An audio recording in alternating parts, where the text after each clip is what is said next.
Hola, ¿cómo te encuentras? Espero que te encuentres bien, ¿sí? Bueno, un tiempo pasó y gracias a Dios hoy me permite poder volver a estar frente a ti para que podamos compartir un poco de la palabra de Dios. Eh, Como siempre hacemos, vamos a hacer una pequeña oración para que el Espíritu Santo sea quien nos dirige en este momento de estudio de la palabra. ¿Me acompañas, por favor? Bendito Padre Celestial, en este momento te queremos rogar que tu Espíritu Santo sea nuestro Maestro, que tu Espíritu Santo sea nuestra guía hacia la verdad, y que hoy, Señor, lo que podamos leer y aprender, lo podamos vivir, hacerlo parte nuestro, Señor, y también poder contarlos a otros. Gracias, Señor, por Jesucristo, quien es tu Hijo amado, que enviaste para que muriera en nuestro lugar. Por Él te rogamos todo, confiando en sus méritos. Por Jesús. Amén. Bien, la otra vez eh, me enviaron una pregunta, ¿sí? Al respecto sobre ciertos versículos donde se da la idea de que de Dios proviene lo bueno y lo malo. Eso vamos a poder analizarlo ahora, ¿sí? Eh, para comenzar vamos a leer un par de versículos, ¿sí? Donde vamos a sacar algunas ideas y de allí poder ver si es que de Dios proviene lo malo y de Dios proviene lo bueno. Acompáñenme. Vamos a leer primeramente Daniel capítulo 11, versículo 35.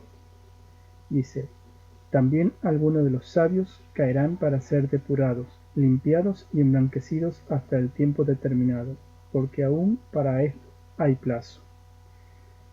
Otro versículo, Zacarías capítulo 13, versículo 9, dice, y este tercio lo meteré en el fuego, lo fundiré como se funde la plata, lo probaré como se prueba el oro.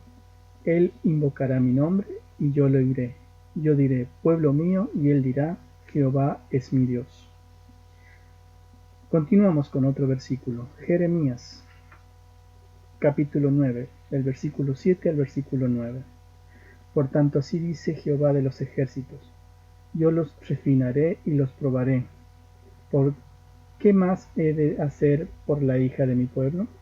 Saeta aguda es la lengua de ellos, solo habla engaño.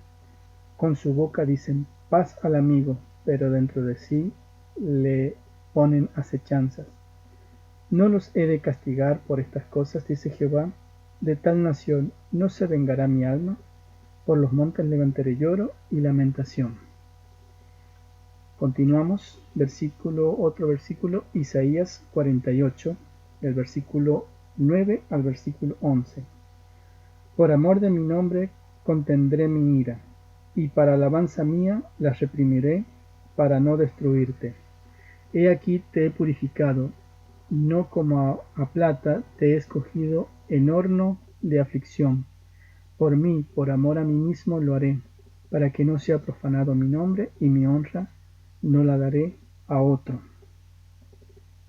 Continuamos en Salmos, capítulo 66, versículos 10 al 12. Porque tú, Dios, nos probaste, nos purificaste como se purifica la plata. Nos metiste en la red, pusiste sobre nuestros lomos pesada carga, hiciste cabalgar hombres sobre nuestras cabezas. Pasamos por el fuego y por el agua, pero nos sacaste de la abundancia. Si nosotros damos una leída simple a estos textos, vamos a entender o vamos a interpretar que es necesario caer para ser purificados. Dios me mete en el fuego, Dios me pone en la prueba, Dios me castiga por mi mal proceder. Dios es quien me aflige y Dios coloca en nosotros cargas pesadas a propósito para que nosotros de esa manera podamos ser cambiados, ser purificados. De estos textos llegamos a esa conclusión, ¿verdad? Porque hemos leído varios y en todos habla de la purificación. En un contexto habla de que Dios al pueblo de Israel lo puso en aflicción O sea, usó a las naciones que los rodeaban, que lo atacaran, que los pusieran como esclavos a propósito. O sea, que a Dios le gusta que suframos. ¿Será eso lo que dicen estos textos? ¿Sí? Eh, ¿Será que esta pandemia la puso Dios? Yo otra vez leía un meme donde decía que no era un meme en sí, sino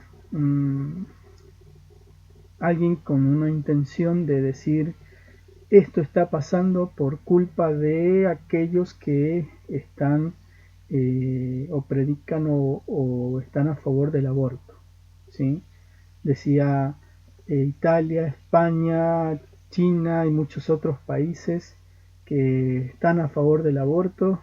Dios los castigó porque están a favor del asesinato de bebés, ¿sí?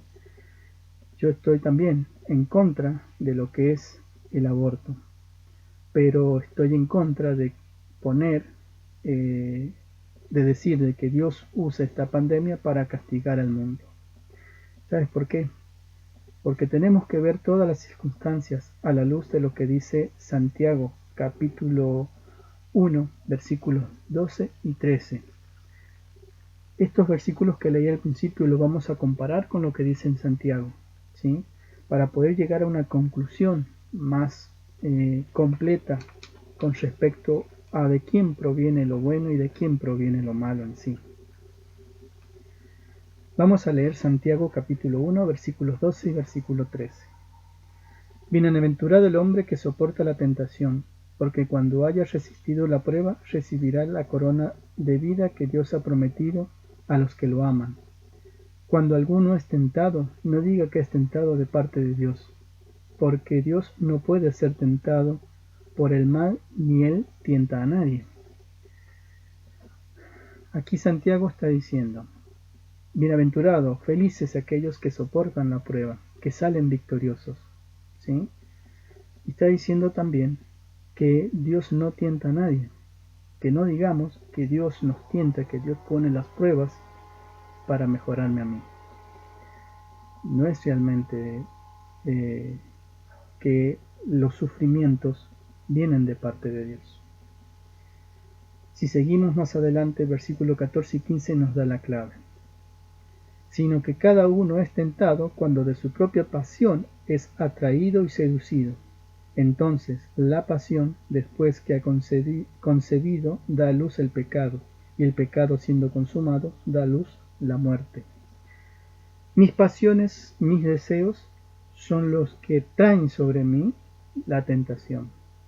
No Dios, sino mis pasiones desordenadas, ¿sí? Dios colocó en la humanidad, en nosotros, los deseos nobles, ¿sí? Deseo de alimentación, deseo de trabajo, de poder obtener bienestar, ¿sí? Dios colocó esos deseos en nosotros, pero lamentablemente al ingresar el pecado, esos deseos se desordenaron. Y hoy para obtener riqueza se hace lo que se quiere, cualquier cosa. Para poder tener trabajo se desobedece principalmente a Dios, ¿sí? Entonces, el hecho es que llegan a mí muchas veces las pruebas, las tentaciones, en base a mis deseos. Vuelvo a repetir los versículos. Sino que cada uno es tentado cuando de su propia pasión es atraído y seducido. Entonces la pasión, después que ha concebido, da a luz el pecado, y el pecado, siendo consumado, da a luz la muerte. O sea, mi destino va a terminar siendo la muerte, si yo no dejo mis pasiones desordenadas, ¿sí? Si yo me tomo de Jesús para que me dé la victoria, para que me ayude a poder contener esos deseos desordenados, para que Él pueda orientar los deseos en la forma correcta. Entonces la tentación llega en base a mis deseos. El enemigo, Satanás, se aprovecha de eso, ¿sí? Entonces él usa distintas circunstancias para poder atraerte en donde tú eres más débil, en donde yo soy más débil. Vamos a ver un ejemplo. cómo los deseos desordenados nos metieron en este lugar. O sea, hicieron de que este mundo ingresara el pecado.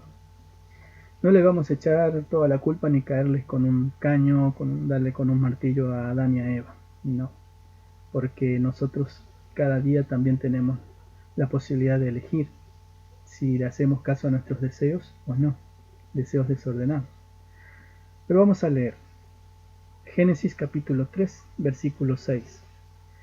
Y al ver la mujer que el árbol era bueno para comer, agradable a los ojos y deseable para alcanzar la sabiduría, tomó de su fruto y comió, y dio también a su marido, el cual comió al igual que ella. Vean cómo el enemigo aprovechó la distracción, la separación del hombre con la mujer, de Adán, de Eva de Adán, ¿sí? Y dice que Eva vio que el árbol era bueno para comer. Le entró un deseo. Se miró el fruto y vio que era bueno y deseable.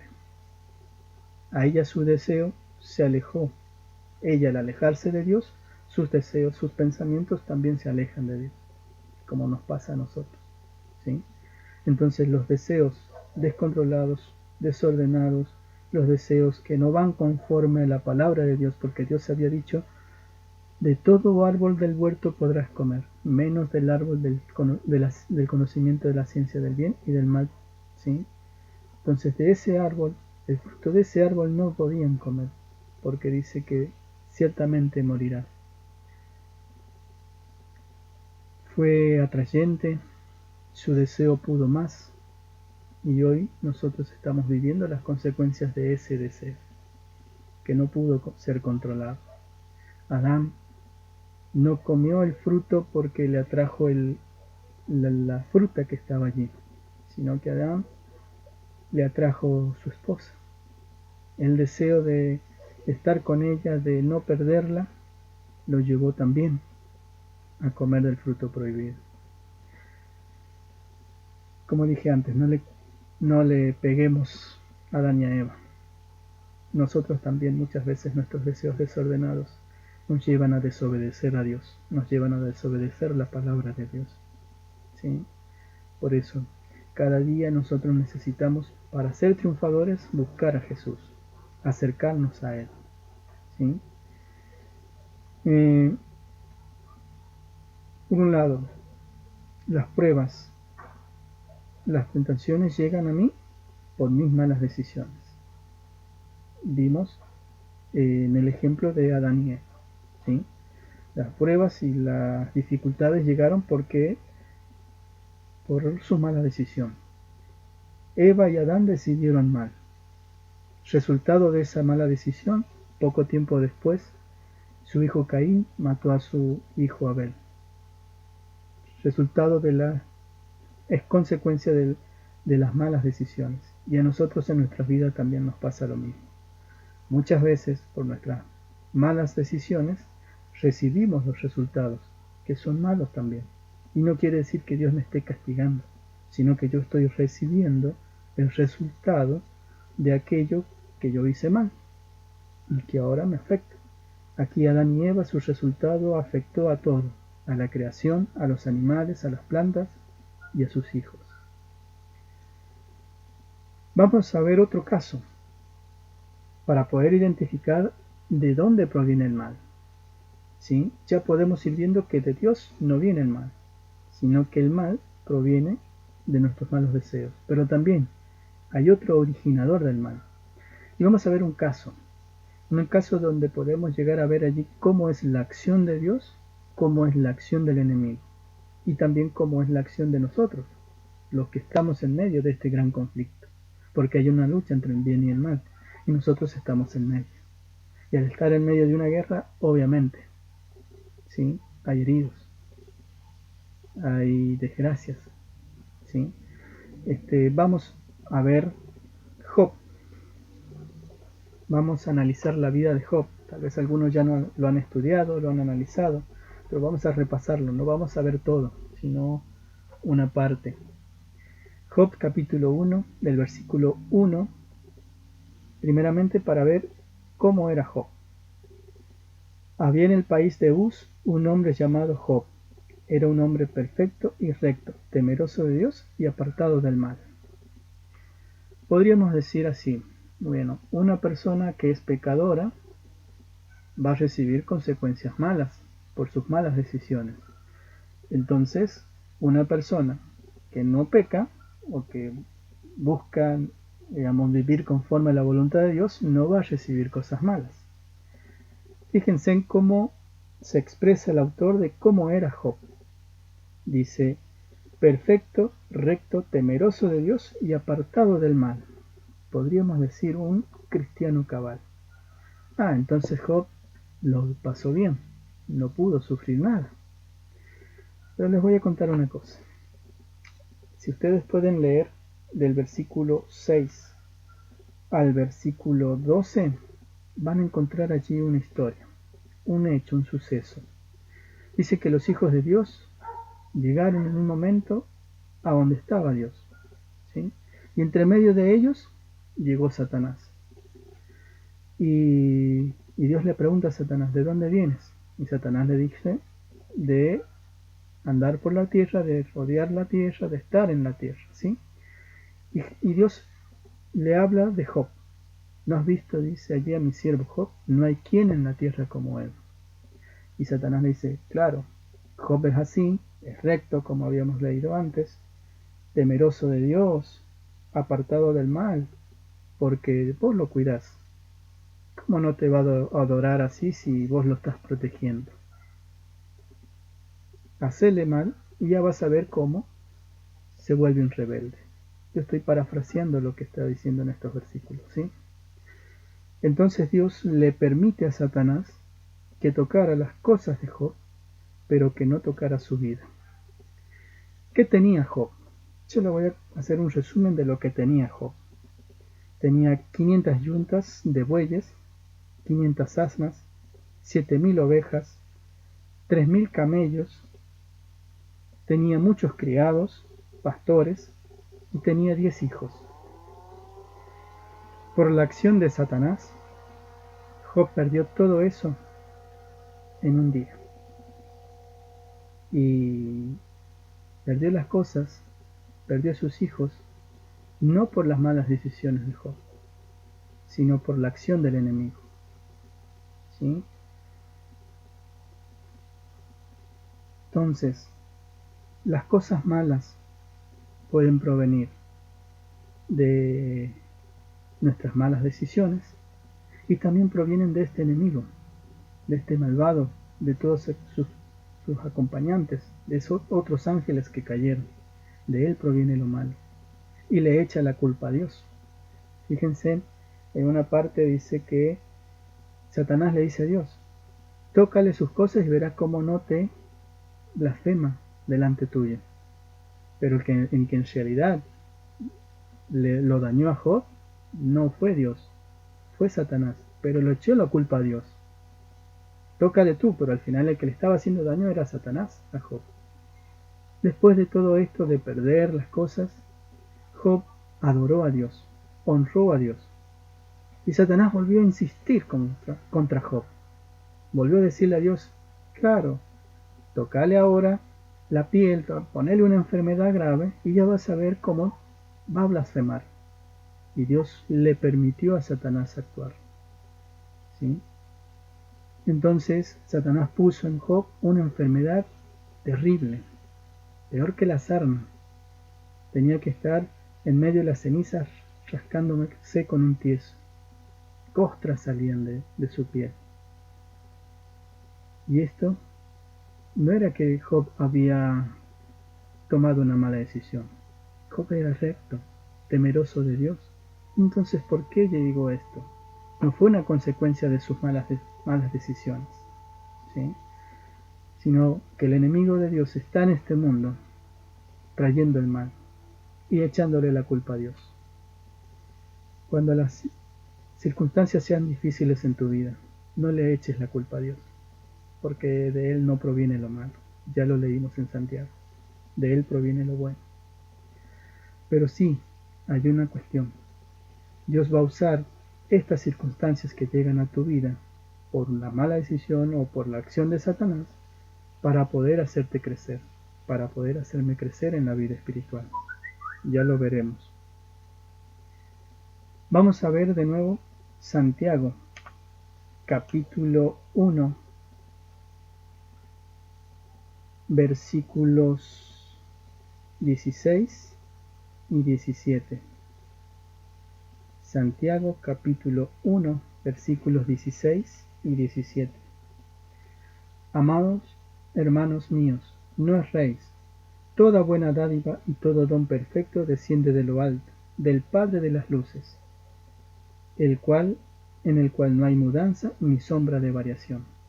O sea, de Dios proviene lo bueno, no proviene lo malo. Entonces no le eches la culpa a Dios cuando las circunstancias sean terribles en tu vida.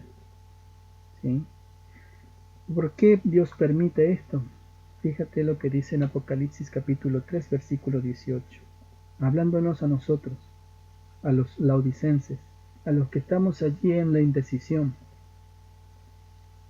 Por tanto, yo te aconsejo que compres de mí oro refinado en fuego, para que seas rico, y vestiduras blancas para vestirte, para que no se descubra la vergüenza de tu desnudez, y unge tus oros con colirio, y para que veas. Yo reprendo y castigo a todos los que amo. Sé pues celoso y arrepiéntete. El castigar que encontramos aquí es el permitir Dios que las circunstancias nos ayuden a madurar, nos ayuden a ver, ¿sí? Él quiere que nuestra fe sea probada. ¿Y cómo se prueba la fe? Como el oro, se refina en el fuego de las pruebas. Las pruebas no son fáciles, la verdad que no. Vivir en este mundo no es fácil, pero Dios permite estas circunstancias para que nosotros podamos crecer, para que haya una purificación, para que haya en el proceso de santificación en el que estamos. Hemos aceptado a Jesús, nos hemos entregado en sus manos. Permitamos que Él trabaje. Fíjense en lo que dice en Primera de Corintios, como para ir concluyendo. Primera de Corintios capítulo 10, versículo 13. No os ha sobrevenido ninguna prueba que no sea humana, pero fiel es Dios, que no os dejará ser probados más de lo que podéis resistir, sino que dará también juntamente con la prueba la salida, para que podáis soportarla. Dios no nos da aquello que nosotros no vamos a poder soportar, sino lo que Dios permite que pase en tu vida y en mi vida, tiene un propósito de perfeccionamiento.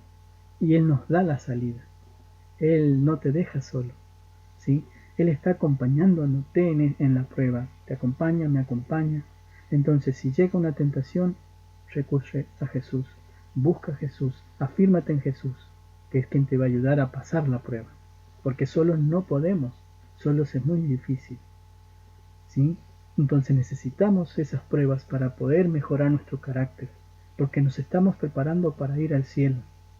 Y allá en el cielo no vamos a poder estar con nuestro egoísmo, con nuestro orgullo, con nuestra impaciencia, con nuestra ira. No vamos a poder estar con eso.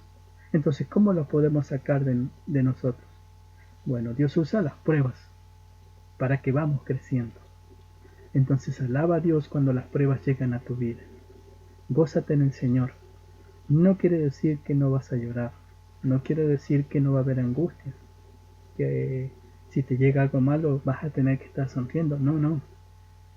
En medio de la angustia recuerda que Jesús está a tu lado. En medio de la tormenta recuerda que Jesús puede calmar la tormenta. Pero Él primero pone paz en tu vida y después calma la tormenta. Fíjense en Job. Habíamos leído de que él era recto, temeroso de Dios, hombre perfecto, apartado del mal. Pero esta prueba que él vivió le sirvió. ¿Sabes? Que él mismo lo dice en Job capítulo 42, versículo 5. Dice: de oídas te conocía, mas ahora mis ojos te ven. Por eso me aborrezco y me arrepiento en polvo y ceniza. Job aprendió. conoció mejor a su Dios. Cuando tengas una prueba, recuerda, es para conocer mejor a Dios. Es para poder apreciar más la obra de Dios en tu vida. Jesús te ama. Él no quiere el mal para ti ni para mí. El enemigo sí te hace mal para que le eches la culpa a Dios. Que Dios pueda hacer una luz en tu camino. Que Dios pueda guiarte. Jesús ya viene. Afírmate en sus manos. He aquí el que triunfa hasta el que llegue hasta el fin, será salvo. El que persevere hasta el fin, será salvo. Jesús quiere llevarte al cielo y Él está a tu lado en las pruebas, recuerda. Toma buenas decisiones para que de esa manera no lleguen malas consecuencias. ¿Cómo tomar buenas decisiones? Lee la Biblia, estudia la palabra de Dios y vive conforme a la voluntad de Dios. Que Dios te bendiga.